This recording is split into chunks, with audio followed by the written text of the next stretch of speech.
Time to do another live stream, but this time it's not going to be here. Ripped down the whole studio, took it all down. We need to build it more around doing one-person shows. So what do? Stuck it all in here.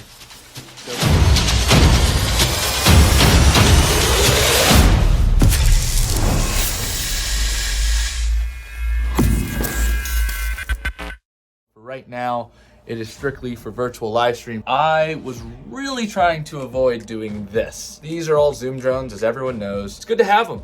It helps with, Microsoft Teams and doing a webinar and WebEx and whatever you need. A laptop is just more versatile than specific software. Let's start over here at the switching station. So right here we have our 1ME switcher, and the 1ME is perfect for this size, how much space we have. But the fact that you can toggle between the different MEs is really helpful in this situation. We are running a total of 4 computers for all of our control and zooms and stuff like that. And then we have a total of 6 Zoom drones over here. So total, that is 10 computers that we are using. The cool part about that is there's 4 computers right here, right? 1, 2, 3, and 4. 4 different computers across the bottom screens there, but they're all controlled via one keyboard and mouse. There's my keyboard there, there's my mouse. So that's how we're gonna do it. One keyboard and mouse can move between screens of all the computers. Most of the computers have dual displays. That is how one person can kind of control everything here without it, being too messy or having too many things to click. Copy and paste actually works between all 4 computers there. So I can copy a stream key on this computer, paste it over into the ATEM software running on this other computer. This computer over here, this is an M1 Mac Mini. It's running Zoom ISO. Zoom ISO works really well now. I had tested about a year ago. I had been telling people, no, don't use it. It's not good enough. But with updates and things like that, and over time, things get better. So Zoom ISO is now my go-to for pinning, 4 or 5 Zoom participants. Full screen has a lot of cool features like freezing the frame if they ever drop off the call or lose a connection, which is helpful so it doesn't just go to a black screen or switch to someone else. This is my main Zoom drone. So I'm gonna be pulling audio from here. I'll do my chat. I can spotlight people. I can do all my norm Zoom features from this computer here. So if I need to do a screen share, if someone else is doing a screen share, I'll use dual screens on that. That is my main Zoom drone right in front of me. That way, if someone sends me a message, I can see it. If someone wants to do a polling or chat, I can trigger things. So it's helpful to have that in front of you and not off to the side and you gotta reach over for it. Then I have my ProPresenter computer here. So that's gonna run 2 separate types of outputs, my playback and my lower thirds, both running into Ultra Studios. So ProPresenter for there. And finally, I have my control. That's gonna be my ATEM software. That also doubles as my Zoom receptionist rooms. When we do bigger shows with breakout rooms, we're gonna have a lobby and then push everyone to a breakout room, which we call main stage. Could be the green room, could be any of those things. So that computer over there is going to be used for a lobby. So I can talk to people there, and you can see I have different microphones. So I have a mic right there, and I have this mic over here. So I have my main Zoom drone behind me. I have ProPresenter, and that is my control, which doubles as my lobby Zoom drone. So I can talk to the lobby, chat with them, see who comes in, things like that. But this is the ATEM Extreme ISO. So that's 8 records plus program. But for me, it's really just doing 8 ISO records. And then I'm also using it as an encoder to stream from, possibly a webcam output as well. And behind it, behind this little box I built here, is 24 decimators, or specifically the micro decimators that convert HDMI to SDI or SDI to HDMI. They are really nice and handy. Yes, you can use the Blackmagic ones.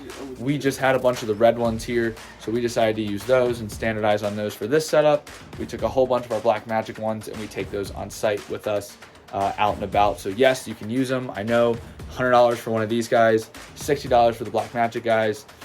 Doesn't really matter, we had them, so we used them. Above that, we have that 4th computer there. So 2 of these guys are Mac Minis because I had them. 2 of them are laptops that had ProPresenter on them.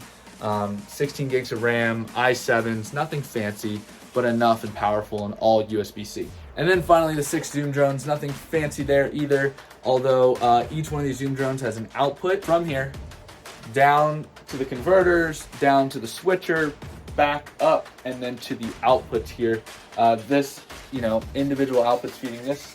And so if I need to full screen any one of these extra outputs, I can click any of my buttons here and it will full screen these guys. So I didn't feel the need to do an individual display for each one like I did in the past. Little fanciness back here.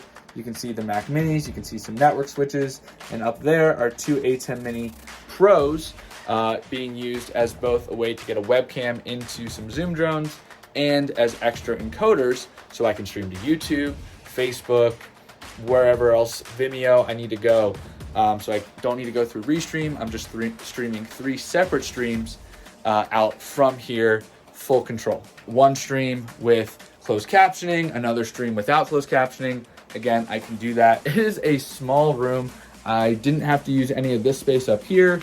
I kept, one thing I'm very proud of is I kept the floors very clean. That is the most overkill webcam. That's a Blackmagic studio camera being hung up there and being used as a camera into the switcher. So that's that. That is the setup there. Now we are very close to talent joining. So I'm gonna hop over here. Let's see how the stream goes. Is the same for the second booster and the older. Should consider an additional booster, and this is really in the UK and European Union. Great, thank you. And let me bring Dr. Carroll in. And, Aaron just talked a little bit about sort of assessing the risk. Probably there is no more complicated or difficult choice to make than the risk-benefit ratio of being that ratio. Well, clearly the risk-benefit ratio is different because the risk to children is lower in general than it is to elderly people or people with chronic health conditions. So one thing that I do here that I really like is I'm not having to tie any sort of keys or anything like that. Everything is on a different ME. So I got ME 2, 3, and 4 here. These are my different looks, 2, 3, and 4. So that's tied with it. If I change to a different input over here, the key is with it. So it makes my life really easy. I'm not having to worry about things. The programming here automatically pulls the correct key in for that one box. So this is what's really nice about having a bigger switcher. Right, perfect. So he still has his. He's talking now. I'm gonna hit Z6 over here. Watch what happens. Boom, lower third changed with him. Take that on air.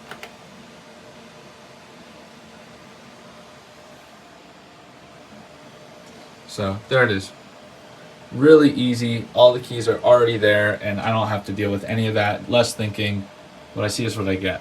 And the Rodecaster has been really clutch. It has a lot of cool features that people don't know about, including production mode, which means if you basically can do a talkback.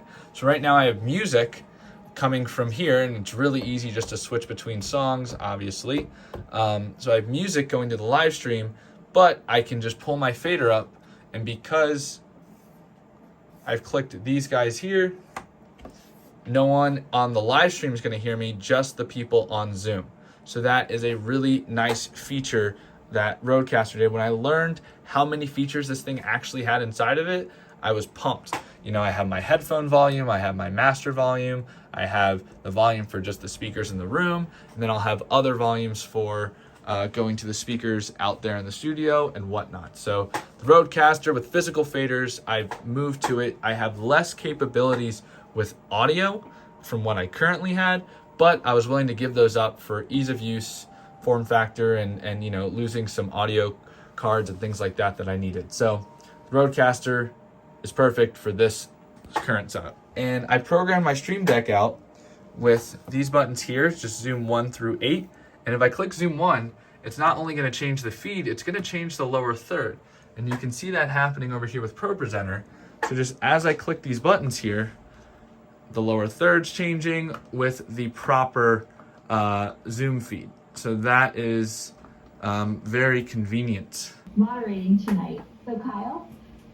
Thank you, Janet, and thank you everybody for coming. Dr. Peter Marks, who serves as the Director of Center for Biologics Evaluate. Kick this off, I'll kick it back to you. Really holds tremendous promise to deal with a lot of different or not. Thank you, Dr. Marks. It's a great conditions might someday be on the Holy Triad, and then when I was about 10 years ago, I had a hip. Just switching between a 6-box and a 1-box for most of this. Opened with a 2-box. The programming works great, so I'm really glad. Makes my life easy. Just really one button clicks most of the show. So he said, let's go back to Dr. Kovac. So now I just say, okay, Kovac is on Zoom 4. I click my Zoom 4 right here. Now it's changed in my preview, so I just wait till Kovac starts speaking and I'll cut to him. That easy. Switching shouldn't be hard. Like, it shouldn't be something that needs the super high-end skill. Maybe setting it up, fixing problems, troubleshooting quickly, maybe that takes, skill, but the actual sitting down and just cutting between options shouldn't be that hard. Let him talk back and forth a little bit. He might be asking a question back to him, so I'm just holding off. I'm letting people see all 6 of them at the same time. Like, good. Waiting for a stop in speech. And now I cut. It's just preference. There is no right way to do it.